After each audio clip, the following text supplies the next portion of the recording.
ఇక 2 నెలల్లో పార్లమెంట్ ఎన్నికలు రాబోతున్నాయని దేశ ప్రజలంతా మరోసారి నరేంద్ర మోడీ ప్రధాని కావాలని కోరుకుంటున్నారని డీకే అరుణ్ అన్నారు. అయితే భారతదేశం అగ్రగామిగా నిలవాలంటే మళ్లీ నరేంద్ర మోడీ గెలవాలని అన్నారు.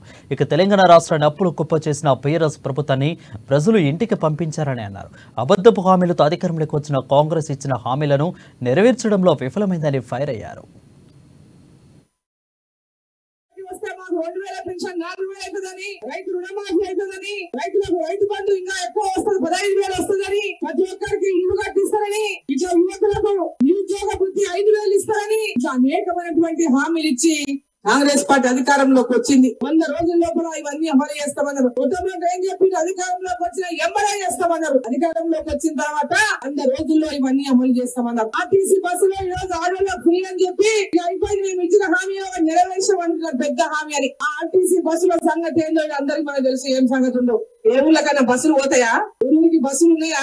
హైదరాబాద్ లో నడుస్తాయి ఆర్టీసీ బస్సులు, మరి పల్లెల బస్సులు ఉన్నాయా? మరి ఈ రోజు ప్రతి ఒక్కరిని ఇట్లాంటి అమలుగా